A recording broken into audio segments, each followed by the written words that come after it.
Imagine getting up every day full of energy as if you were in your 20s again. What would that be like? What would it be worth to you? What is your health worth to you? Think about it. Your health isn't everything, but without it, everything else is nothing. And yet, too many of us are taking it for granted until something goes wrong. And no one wakes up hoping to be diagnosed with a disease or chronic illness. And yet, we've never been taught how to be proactive in our health through our school or public health. As a registered health coach and integrative health practitioner, I believe it's time this information is made available to everyone. Combining new knowledge around your health and the ability to do my functional medicine lab tests in the comfort of your own home will allow you to optimize your health for today and all your tomorrows. Don't wait for your wake-up call. Welcome back to the Don't Wait for Your Wake-up Call podcast. I am your host, Melissa Deely, and today I'm going to be talking about the growth mindset and the thoughts that we have in our head. There's a great book called The Growth Mindset by Carol Dweck, and I read this 6 or 7 years ago, and it was really helpful to me at the time because I was actually still in the corporate world and working with a boss that had a closed mindset, whereas my previous boss had a growth mindset. And it was such a huge adjustment for me. And in understanding the difference between the two helped me tolerate the closed mindset. And what are growth mindsets and closed mindsets? Well, the growth mindset individual is somebody who believes that there is unlimited knowledge in the world, and one person cannot begin to know everything. And so in the work environment, for example, the growth mindset person believes that, they're going to hire experts in all the different areas of their work and then rely on those experts to provide them the information that is needed in decision making because they can't begin to know it all. Whereas the closed mindset person believes that they have to know it all, and that if they don't know it all, it makes them look bad or weak or not good enough in the job that they're doing. And so that person very often will take other people's work as their own. They're afraid to say, I don't know. They don't want to be hiring experts in their field because they have to know it all, and they feel it makes them look bad if somebody knows more than they do. So as you can well imagine, it's a very different work environment. But we don't just have our growth and our closed mindset in our work environment. We have them in our learning environments, we have them in our sports environments, social environments, and we can actually have different mindsets in different aspects of our lives. So another example from the book was the growth mindset in sports and the closed mindset in sports. So the growth mindset is in basketball with Michael Jordan. You may know that he was cut from the grade 10 basketball team. He didn't make the team. And he went home and told his mom, and his mom said, well, you're just going to have to practice more. You're just going to have to try harder. And so he would stay after school every day and shoot 100 consecutive baskets. And he didn't leave until he'd shot 100 consecutive baskets. And if he got to 99 and missed the 100th, he would start over again at number 1. That's the growth mindset of I can always get better. There's always room for improvement. There's no limitation on my ability. I can always improve. And look at where he got to, right? The closed mindset example is actually John McEnroe, and we know him from tennis. And he is most famous for his tantrums on the tennis court, where if he lost a match, it was never his fault. He didn't take responsibility for it. It was the court's fault. It was the weather's fault. It was the judge's fault. It was the opponent's fault. It was everybody else's fault but his. Because in his closed mindset, he believed that he was born with this talent and it's just what it was. And no amount of practice was actually going to make him better. Therefore, he didn't take responsibility for his own tennis career. It was just that he was gifted it. And when things went wrong, there was somebody else to blame. So those are two examples. If you haven't read the book, it's an excellent book.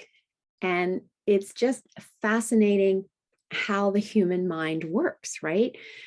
Shifting between growth mindset and closed mindset. And what is also impacting our mindsets? Well, it's the way that we talk to ourselves. And we have anywhere from 20,000 to 70,000 conversations with ourselves every single day. And I like to teach people to talk back to those voices in our head. Because when we begin to be in control of our brain, rather than letting our brain be in control of us, we can move forward and take action to get out of our own way. So it's all about talking to yourself instead of just listening to yourself. And I want you to stop for a moment and just think about the way that you do talk to yourself on any given day. We are so prone to beating ourselves up, criticizing ourselves, calling ourselves stupid, idiots, whatever the terminology is that we use. It's not positive. And just stop and think for a moment. If you talked to other people the way you talk to yourself, would you have any friends at all? And is it time to start talking to yourself as if you were talking to someone you loved? If we don't question our thoughts, our brain believes them to be true and files them away in our subconscious mind. And our subconscious mind is a filing cabinet with no judgment. There's no filter. Every experience we have, every thought we have simply gets filed as is. And we all know that when you say things enough times, it becomes true. We believe it to be true. So we need to stop these ants running around in our head, as Dr. Daniel Amen calls them. They are our automatic negative thoughts because we've been thinking them for so long. It's become the habit. It's what we know. And we stack these thoughts. So it does take practice. But when I first started learning all about this, I was really fascinated about the brain and how it works and our subconscious mind, our conscious mind, even our superconscious mind, which is where creativity happens. And that doesn't work at the same time that our conscious mind is working.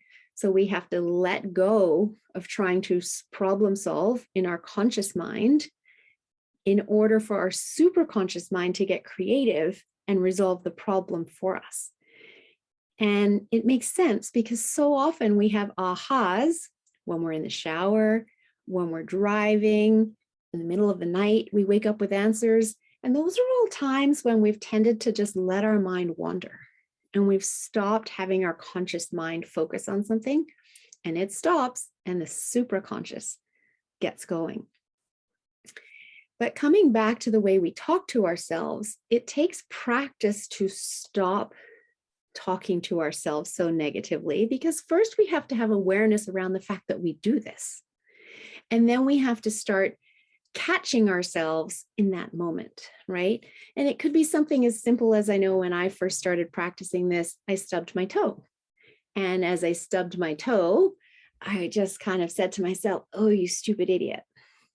And then I had to catch myself and say, no, you're not a stupid idiot. Why did you stub your toe? You stubbed your toe because you're rushing. Why are you rushing?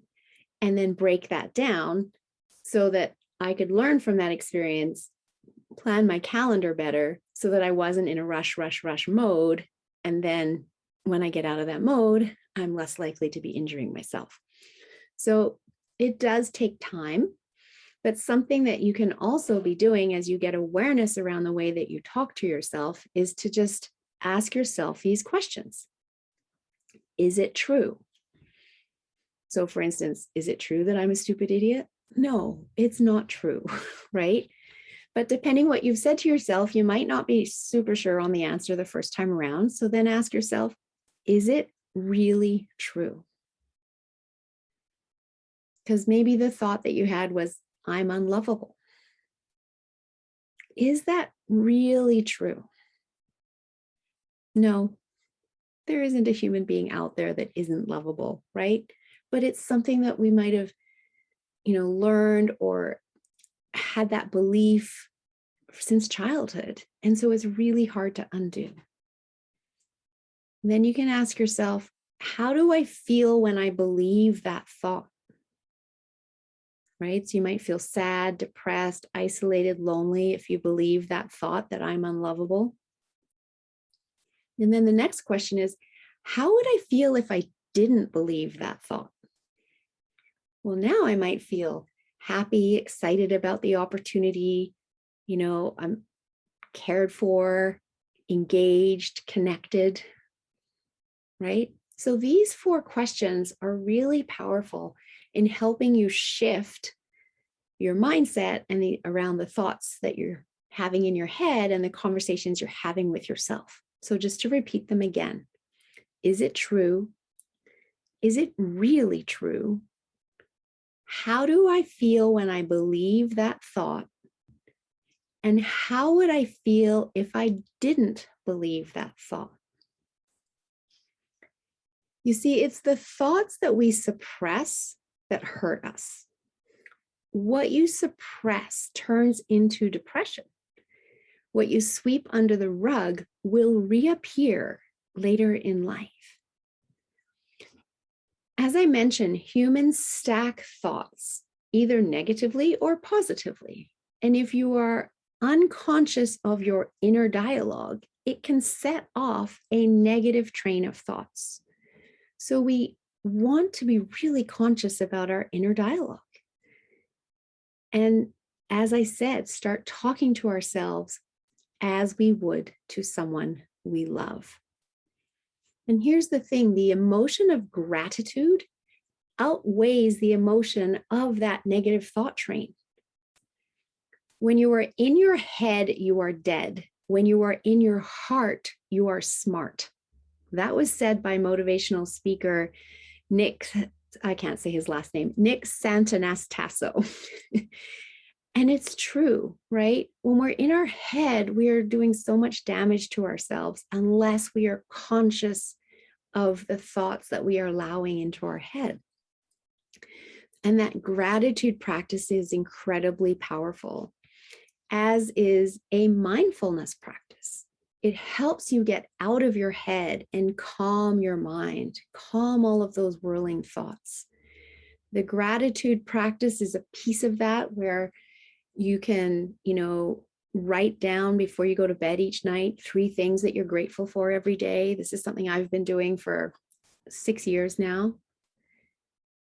And it's really, really powerful in changing how you view the world.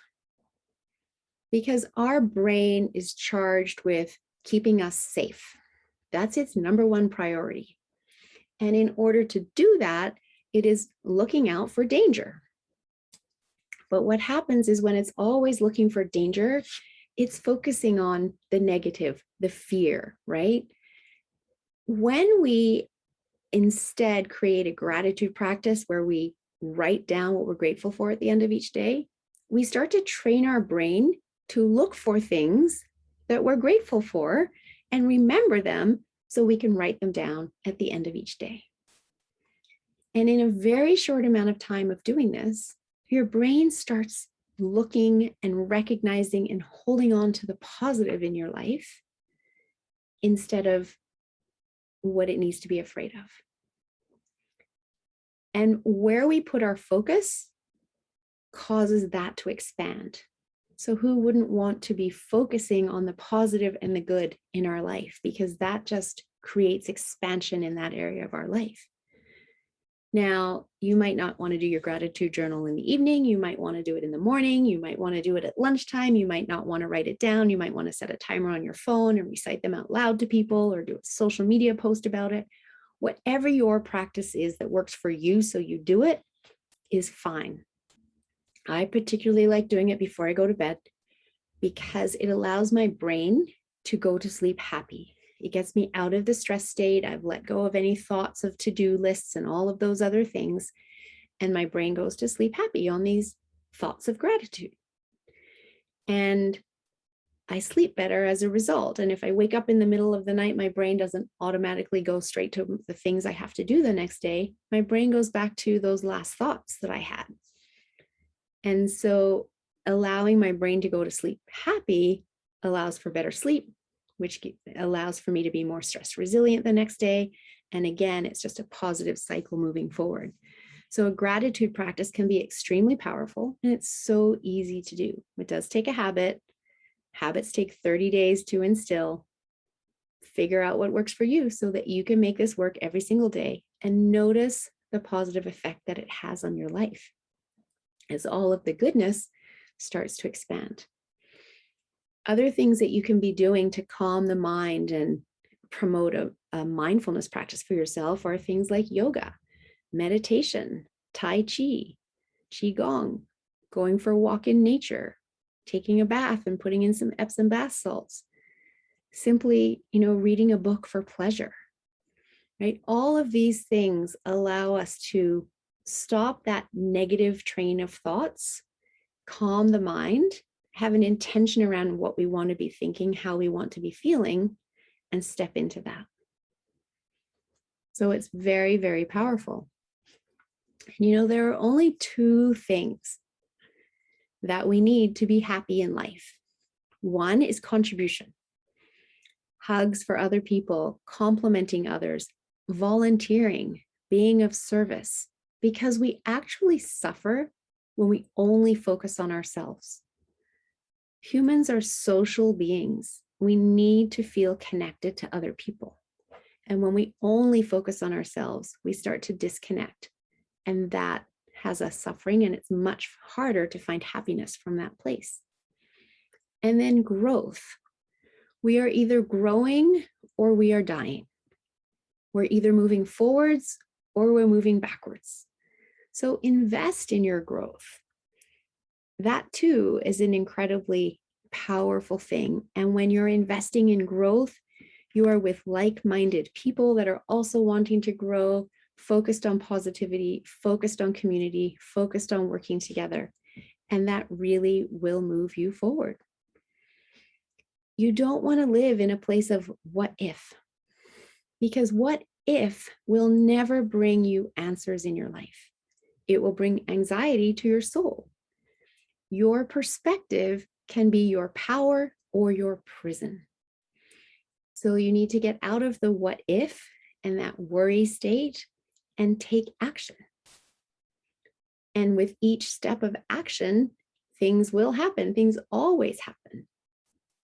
But that will continue to help you move forward. It may not be in a linear line, and where you end up 6 months from now may not be where you thought that you would.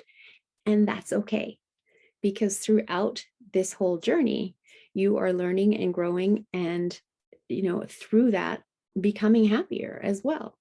And in my journey to health and wellness and being an integrative health practitioner over the past 6 years, if you'd asked me 6 years ago where I would end up, I would never have said this. I had no idea this is where I was going, but I was open to being guided, and I was investing in personal growth and really enjoying that process and the people that I was surrounding myself with. And I'd meet one person and that would lead to another. And that just led to all of these doors opening and me landing in this place where I absolutely love the work that I do, and being able to help people heal and educate people in their health, all the things that I didn't know just 6 years ago when I was in the corporate world and just, busy working 60-hour weeks and raising my family. So it doesn't matter where you think you're going to end up. You just need to start. And as humans, we will often play the blame and complain game. We choose this to avoid taking responsibility for our current situation. Instead, we need to shift our perspective into what we can control. This is where we can release anxiety, as now we have control and can do something about that situation. Using a phrase like easier said than done is not helpful. And yet, how many of us use that all the time? And I know I've said it many times in my life. Yeah, that's easier said than done. And what is it doing? It's passing the buck. It's actually a prison perspective because it's holding us in a place of inaction, because we've basically just said, yeah, I've said it, but I'm not doing it because that's not possible, right? That's the message we've said to ourselves. So it's a prison perspective keeping us stuck. Instead, we want to be saying, I will figure this out. And as Marie Forleo says, everything is figureoutable. This is your power perspective. And fear that we all let creep in, because as I said, our brain is trying to keep us safe. So it wants to notify us of things that it thinks might take us out of our comfort zone, where it knows it can keep us safe because we're alive. Anytime we start to stretch outside that comfort zone, our brain starts chirping to us, talking at us, saying, are you sure you want to do this? Are you going to be okay? You might fail. You might not succeed. You might not be safe. You don't even know what you're doing. And very often we'll give in to all of those thoughts and not realize that, yes, it's our brain trying to keep us safe, but we don't get to move forward when we stay in our comfort zone all the time.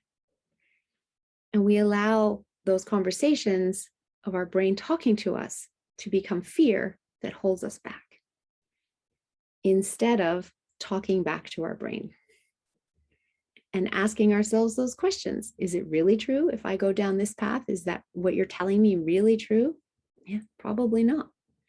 So fear is the most fatal pandemic of all, because fear gets us stuck and it stops all action. There is nothing worse. So don't take advice from your fear. Don't let fear destroy your dreams. Choose love, compassion, connection with others, and design the life you love. Create a tribe of people around you who lift you up instead of those who bring you down, because you are the combination of the 5 people you spend the most time with. Who are you spending time with? How do they talk to you? Do they encourage you? Do they tell you, you can't do that? And here's the thing. If somebody tells you that you can't do something, that has nothing to do with you. That is all about their own perspective and whether they think they could do it. And it comes out as, you can't do that. But it's because they don't think they can do that. And guess what? You're not asking them to do it. They're a different person. They have different expertise than you. So don't listen when someone tells you you can't do that. Because if you have a desire to do it, a dream, a passion, you're going to figure it out. Everything is figureoutable. But who are the 5 people you are spending the most time with? Do you need to change that up? Do you need to find a more supportive network or friends? And if it's family, do you maybe need to spend a little bit less time with some that are holding you back?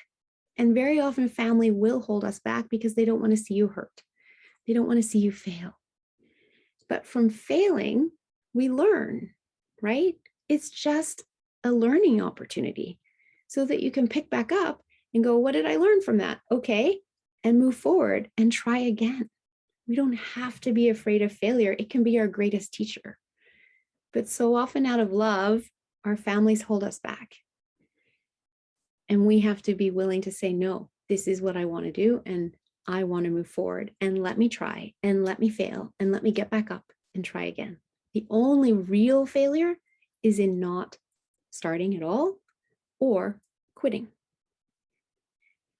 So I want to share with you some work from John Gordon, the 5 Ds that sabotage us.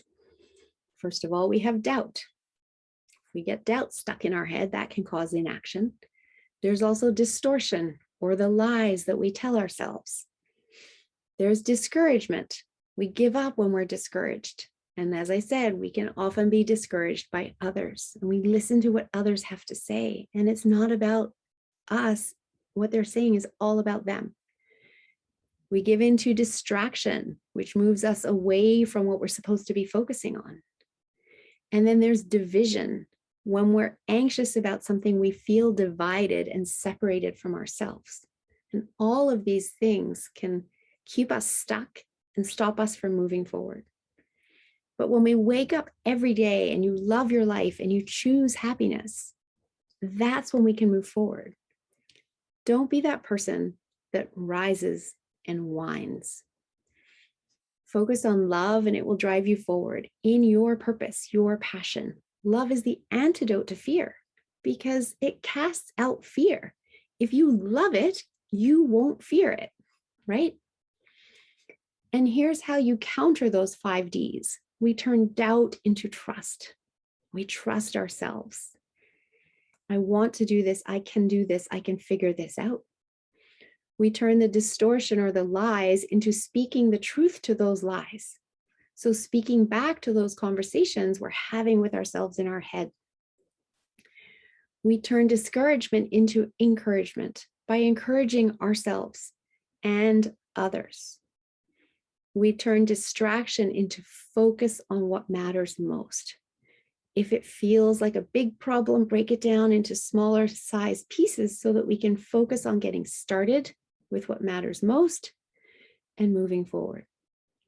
And then division, unity with self and love is what we replace that with. Connecting to your true inner self and what you want to achieve in this life. You can become less or you can become more. It's simply a choice. Marie Forleo has 3 rules of everything is figureoutable. The first one is that all problems or dreams are figureoutable. And as Harv T. Eker of the Millionaire Mindset likes to say, rich people are bigger than their problems and poor people are smaller than their problems, which means you just need to grow bigger in your personal growth journey so that you become bigger than your problems. Number 2, if a problem isn't figureoutable, it's really not a problem. It's either a fact of life or a law of nature. And number 3, you may not care enough to figure this problem out or achieve this particular dream, and that's okay. Find another problem or dream that ignites a blazing fire in your heart, and then go back to rule number 1. And I love what Les Brown says. Expect good things to happen, and they will. You are always where you are supposed to be at any given time. Get curious. What is it you need to learn here to move forward? And know that you are never given more than you can handle. Gandhi said, learn like you will live forever, live like you will die tomorrow. And I love that. A mentor I had said, probably 5 years ago, I heard this and it resonated so much. He said that we are put on this earth to never stop learning, to provide service to others, and to find our passion, our purpose, and live it. And that meant so much to me. And I was on my journey at the time when I heard that. And it just fueled me even more to keep going and find what it is that I was supposed to be doing, which is right here, being an integrative health practitioner, sharing education around living your best life, the fact that you can heal from chronic illness. The body is a powerful healing machine. When we create the environment for it to heal, it can. And the fact that just because your genes might predispose you to disease doesn't mean you're automatically going to get that disease. It comes down to the environment you create inside your body. And that's 90 to 95% of that equation. So that's very powerful. You have control and you have the ability to create a body that is inhospitable to disease. We have so much more power over our health, our mindset, our whole mind, body, spirit journey than we've ever known before. And sharing this with people is really meaningful to me, because when I was in the corporate world, I didn't have time to learn it. but listening to it in a podcast, reading it in blogs, or having a practitioner that guides me through my healing journey, that is powerful and meaningful to me. So that's how I pay it forward and give back. So I want to share with you some books if you like this subject and would like to dig in more. For those that are viewing on YouTube, you can see this book here by Marie Forleo, who I just referenced her 3 steps to everything being figureoutable, or her 3 rules. Marie Forleo, Everything is Figureoutable is the title of that book. It's a great read. She writes really well and tells some great stories in it. I also reference Secrets of the Millionaire Mind by T. Harv Eker, another great book with simple action steps that you can take as you build your wealth and your money blueprint. And then another one, this is by Bill Burnett and Dave Evans, Designing Your Life. These guys are university professors, engineering professors, who saw that so many of their students would graduate from university, but then have a really hard time figuring out what they were going to do with their life beyond university. So they started a program called Designing Your Life. And it's a great book in terms of, again, recognizing how you can choose to live the life that you want to live and design that for yourself.